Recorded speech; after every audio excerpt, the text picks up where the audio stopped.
All right, welcome back. This is section 2 of chapter 3. So in this section, we're going to talk about the things that shift demand. So I mentioned, I gave you a little preview of this at the end of the last video, but we're going to talk about it in detail here. Okay, so to get us started with this section, let's think about a scenario here.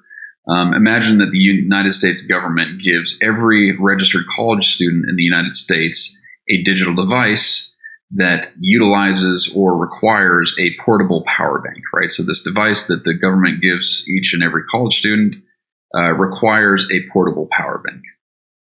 Now, if some factor other than price changes, we can show this as an effect of shifting the demand curve to the left or to the right. Okay, so basically this is something that is not price that could feasibly affect the demand for portable power banks, right?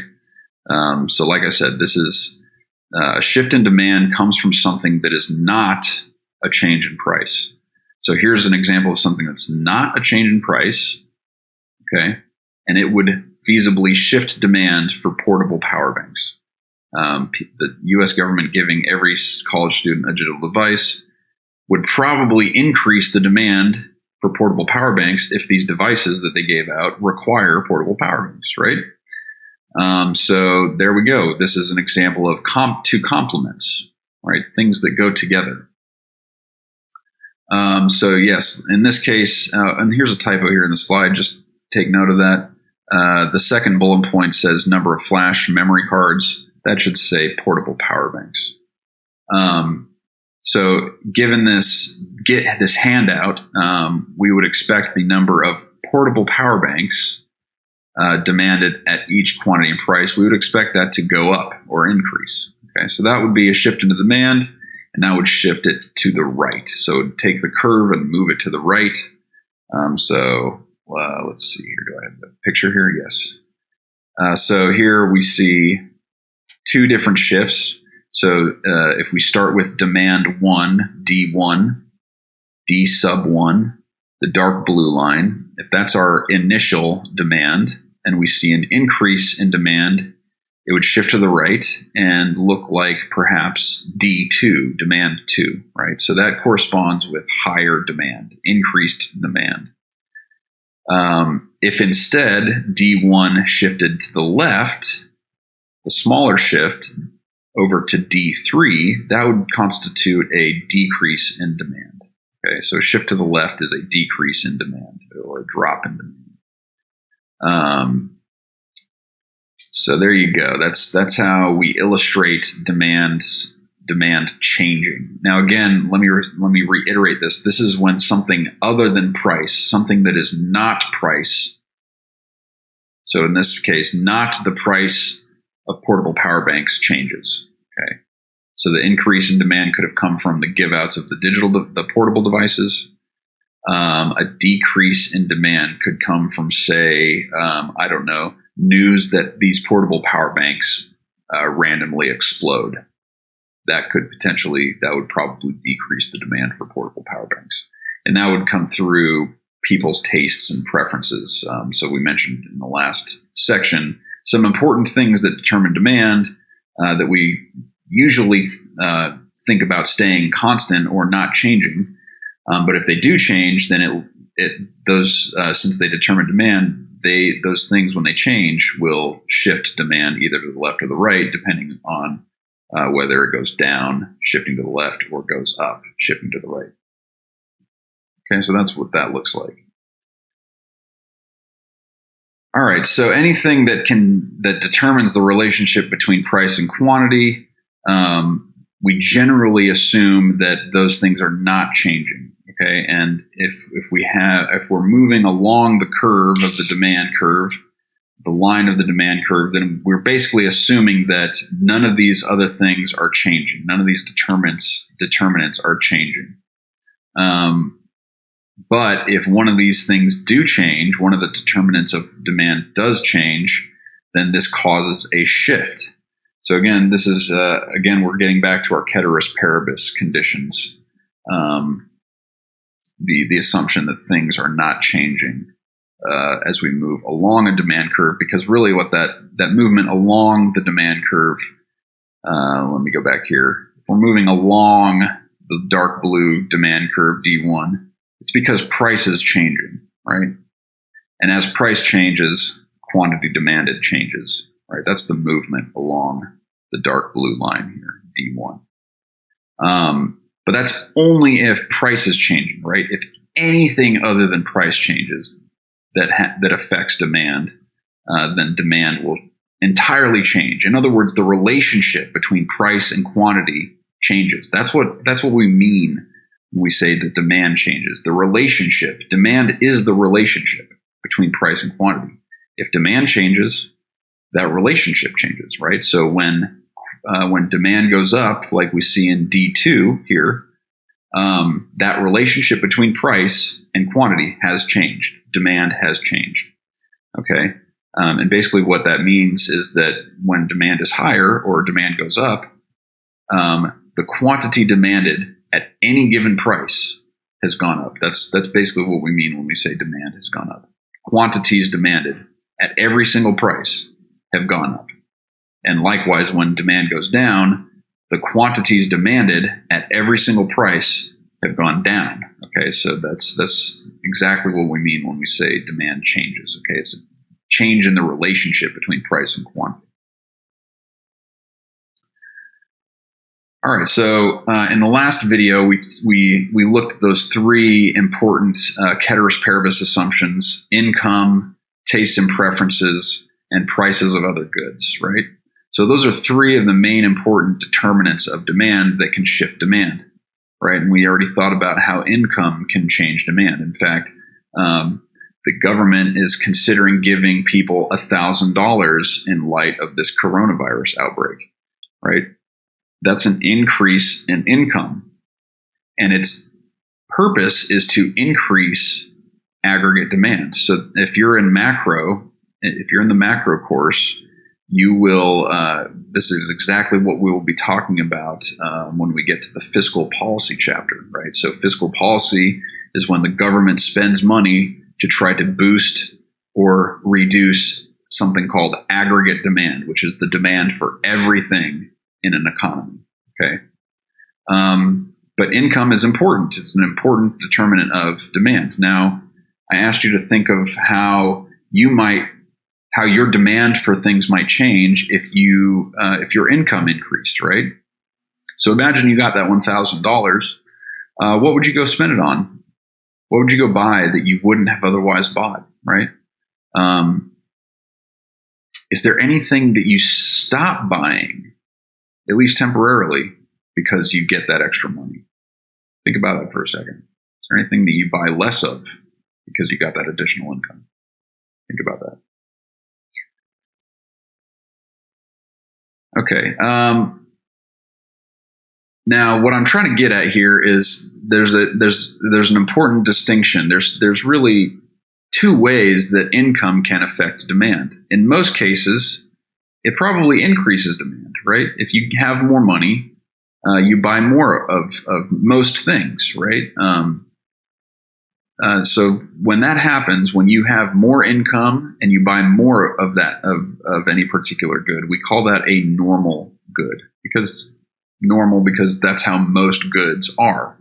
Most goods are normal, and when you make more money, when you have more income, your demand goes up for most things, but not necessarily everything, right? So there are some things in your life in which you buy less of them when you make more money. Okay, so we call these things inferior goods. And the classical example that I've always heard is ramen noodles, instant ramen noodles, right? Those packets of dried noodles with the flavor pouch. When I was a broke college student in Athens at UGA, I ate a bunch of ramen. And it's because I was broke and that was really all I could afford to eat. But as my income has increased over time, I definitely don't eat ramen noodles anymore, at least not those kinds. And so for me, personally, at least, that those ramen noodles were an inferior good. I make more money, and I buy less of that thing. So that's an inferior good. Another example might be used cars, right? So when you make more money, people generally shift away from buying used cars and buy newer cars, right? There are a lot of different examples of inferior goods, but they might be harder to think of because there are fewer of them than normal goods. But in any case, these are the two ways that income can change demand, and it depends on whether it's a normal good or an inferior good. So that's why income is important, right? So that was our first one. Income is one determinant of demand. Another one is tastes and preferences, and this is really just like it says, people's tastes and preferences, which can change for a number of reasons, but usually it's because of some sort of information. So the information could be an advertisement, it could be a celebrity endorsement, it could be a health report, it could be a piece of news, right? But anything that changes your preferences or tastes for something. So one example might be grapes, right? So maybe a scientific study provides evidence that grapes help reduce the chances of cancer. Okay, so eating grapes helps reduce the chance of cancer. In that case, we would probably expect the demand for grapes to go up, right? It would increase people's preference for grapes because it's a sort of a health booster, right? It gives people better health. I don't know if that's true or not. I'm not a doctor or a scientist. That was just for sake of example, right? But that's one example of how people's tastes and preferences might change. Another example might be LeBron James endorses drinking Sprite, right? And that might even be a real advertisement. Maybe I didn't even make that up. Maybe I thought of that because it's a real thing. But maybe LeBron James endorses Sprite. And therefore we would expect the demand for Sprite to go up. Or maybe we see a cool television ad saying that Adidas tennis shoes are really cool and good shoes, right? That could potentially increase the demand for Adidas shoes, right? So these are the different sorts of ways tastes and preferences can be affected. And usually it's pretty straightforward in how it affects demand, right? All of those examples were examples of increases in demand, pieces of information, again, that would increase demand. But, we can also get negative pieces of information that reduce demand, right? So maybe eating grapes leads to an increased chance of diabetes, right? That would decrease the demand for grapes because it's sort of a negative thing that would reduce people's tastes and preferences for grapes, right? So, all right. And then the last important one, the last important determinant of demand is the prices of related goods. So there's two ways that goods can be related to each other. They can either be substitutes or they can be complements. And hopefully you're already envisioning what these things mean because they pretty much mean what they are, what they say. When two goods are substitutes, we can exchange one for the other. So an example of substitutes would be Coke and Pepsi, right? They're similar enough that if Coke isn't available at a restaurant, okay, fine, I'll have a Pepsi then, right? They're almost close enough that they can be perfectly swapped out for each other. Another example of substitutes would be flip-flops and tennis shoes, right? Not perfect, very far from perfect substitutes, but they are substitutes, right? They're both footwear. They can both be used to protect one's feet when walking around. Let me think of one other example. Cell phones and laptops, right? Those are substitutable to some degree. Both of them have apps. They're not perfectly substitutable, right? The smartphone, cell phone keyboard is very tiny and sometimes hard to quickly write with, whereas a laptop keyboard is a little bit easier to use. So they're not perfect substitutes, but you definitely can they can be substituted for one another relatively easily. And then as far as complements go, just like it sounds, these are things that go together, right? So we saw an example of this already, portable power banks and digital devices. Some other examples would be peanut butter and jelly, socks and tennis shoes, paper and pen, pencils and erasers, right? These are all complements, things that go together. Red wine and steak, right? So these complements are just things that go together, right? So these are the ways that two goods can be related, and since they can be related in such ways, it turns out that the prices of related goods will matter in determining the demand for something. So the price of jelly will affect the demand for peanut butter because they're complements. The price of socks will determine, in part, the demand for tennis shoes. They're complements. They go together. The price of Pepsi will affect and determine the price of Coke because they're substitutes. Okay, so that's what we mean when we say the prices of related goods will determine demand, and it can happen in one of these two ways depending on how the two goods are related, whether they're substitutes or whether they're complements. We'll talk more about that in a second here. All right, so again, like I mentioned, substitutes are things that can be exchanged for one another. Now, let's think about how the price of a substitute will affect the demand for a good. So let's just stick with Coke and Pepsi. So like I said, when the price of Coke changes, it will affect the demand for Pepsi. And they move in the same direction when they're substitutes. So if the price of Coke goes up, if Coke gets more expensive, what do you think happens to the demand for Pepsi, a substitute? Well, the demand for Pepsi goes up.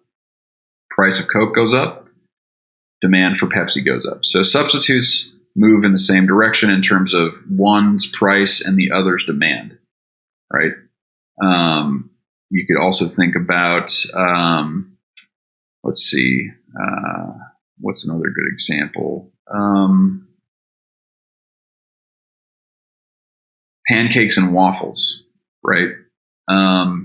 If you're at a restaurant and they increase the price of their waffles, well, you're more likely to buy their pancakes, aren't you? So your demand for pancakes went up because their waffles got more expensive. So again, price and demand for these two things moving in the same direction. Okay. Now for substitutes, for complements, it's the opposite. They move in opposite directions, right? So again, we'll go with peanut butter and jelly. If the price of peanut butter goes up, if peanut butter gets more expensive, what's going to happen to the demand for jelly if they go together? Think about that for a second. Hopefully you thought to yourself, well, the demand for jelly will go down. Peanut butter gets more expensive, so you buy less of it. That's the law of demand, right? Price of peanut butter goes up, you buy less peanut butter. That's the law of demand. And since you like jelly with your peanut butter and you're buying less peanut butter, well, you don't need as much jelly if you're not buying as much peanut butter, right? So that's why the price of peanut butter went up. The demand, the entire relationship between price and quantity demanded of jelly, it shifts to the left, it goes down. Okay, so complements, the price and the quantity demanded, the demand move in opposite directions. Okay, let me just take a minute to point out here, right? This is why the distinction between quantity demanded and demand, I spent so much time on it because it's easy to confuse and accidentally swap one in for the other. So a common mistake is if the price of peanut butter goes up, what happens to the demand for peanut butter? Well, nothing.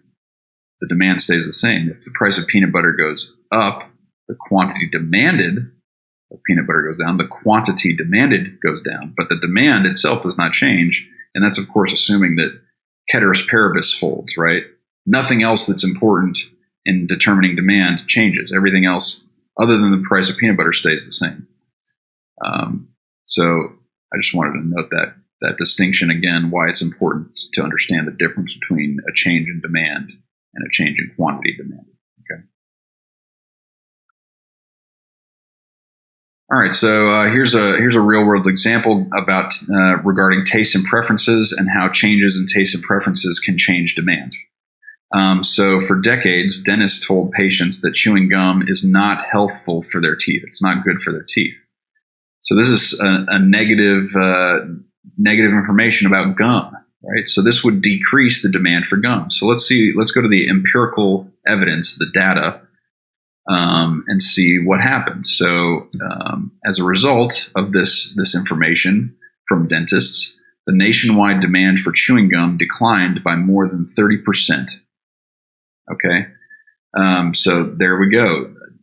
Direct empirical evidence, data from the real world that supports that relationship, that change in preferences, right? And what it does to demand.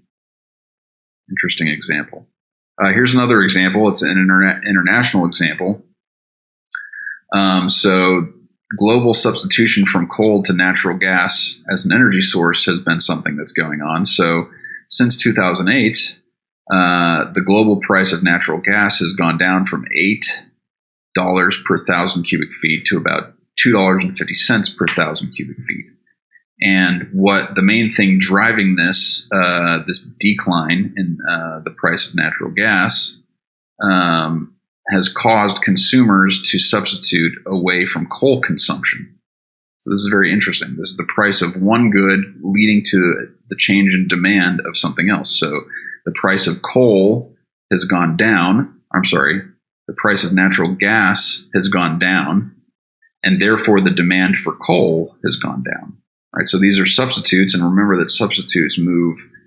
Price of one moves in the same direction as the demand for the other one. So since the price of natural gas has gone down, there's lower demand for coal, which makes sense. If gas is cheaper, we're going to buy more of it in terms of quantity demanded. So we buy more natural gas, and we're buying more of it as a substitute for coal. And so we don't need as much coal since natural gas is cheaper. So that's a great example. This is apparently happening internationally. It's not just here in the United States, which is interesting. All right, there's a couple of other important determinants of demand we haven't talked about yet. Okay, so the first of those is people's expectations about a few different things: future prices, income, or potentially product availability. So let's talk about these real quick. Whoops. So the first one, future prices. The best way I like to illustrate this one is with gasoline. So if your expectation, and by the way, an expectation, another word for that is just belief. So if your belief was that gas was going to get cheaper next week, how would you behave with that knowledge? What would you do with that knowledge? If you were me, and I believed that gas would be cheaper next week, I would try and hold off and buy gas next week and not buy it this week. Well, what did that belief do to my demand for gas today? It decreased my demand for gas today. So that's the sort of way that expectations about future prices can change demand.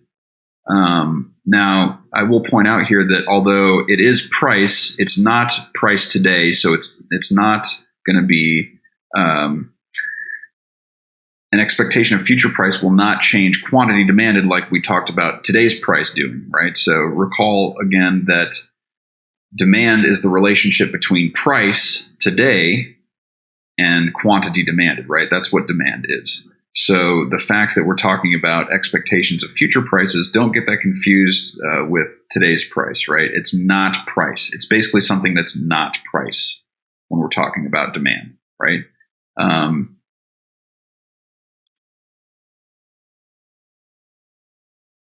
Okay, so again, don't confuse price that we see in our graph with future prices or expectations of future prices. They're separate things. And in fact, an expectation is not an actual price either, right? So a belief doesn't necessarily come true. So don't confuse expectations of future prices with the price that is on the y-axis in our graph. Not the same thing, okay? Expectations about income can also shift demand. So if you believe you're going to get a raise, you might start acting like you already have the raise. And in that case, expected income kind of operates exactly like normal income that we've already covered, right? If you have an expectation of higher income in the future, you'll probably start buying more things today, even before you get the income. Okay, so that one's pretty straightforward. And then market availability or product availability. So that one is interesting. So especially with what's going on today, right now, with items like toilet paper and canned goods. If you believe that things aren't going to be available in the near future, you're going to rush out and buy them, right? Well, that increases demand for those products today. And as it turns out, that actually leads to self-fulfilling prophecy. So it's interesting because both with expectations of future prices and product availability, they lead to some self-fulfilling prophecies that I don't really have time to go into detail on, but it's an interesting aspect of expectations is that they can lead to self-fulfilling prophecies of shortages and price changes. All right, and then the last determinant of demand that we're going to look at, that we're going to cover, is market size. So this one's pretty straightforward, and by market size, we just mean the number of buyers.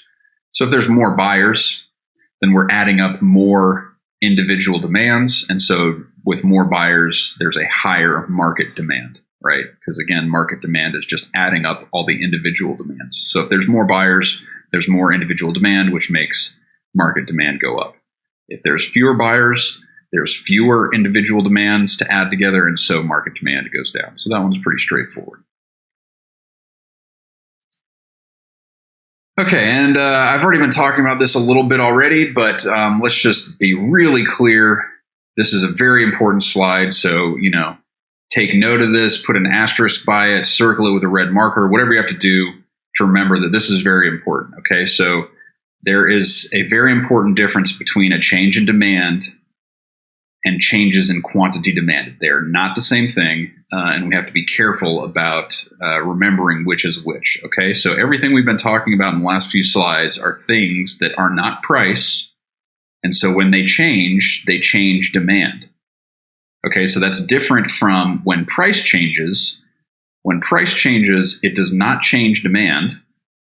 It changes quantity demanded. Okay, so that's what we really need to be careful about. Okay, so again, whenever there's a change in a ceteris paribus condition, in other words, right, something that we usually assume to be fixed, anytime one of those things that we typically assume to be fixed, if they are changing, that leads to a change in demand. So that could be income, that could be taste and preferences, that could be prices of other related goods. That could be expectations, whether they're about expectations about prices in the future or income in the future, or product availability, and the number of buyers, right? So all these things we just talked about are ceteris paribus assumptions. We typically assume that they are staying fixed or constant, but if they do change, then that leads to a change in demand. Whereas with quantity demanded, the change in quantity demanded is coming from a change in price, and that's the only thing that changes quantity demanded. Okay. Otherwise, if it's a change in something other than price, then it is a change in demand, not a change in quantity demanded. Okay. So if you're still having a hard time wrapping your head around that, be sure to read this part of the book, and then if you're still having trouble, feel free to reach out to me via email or text.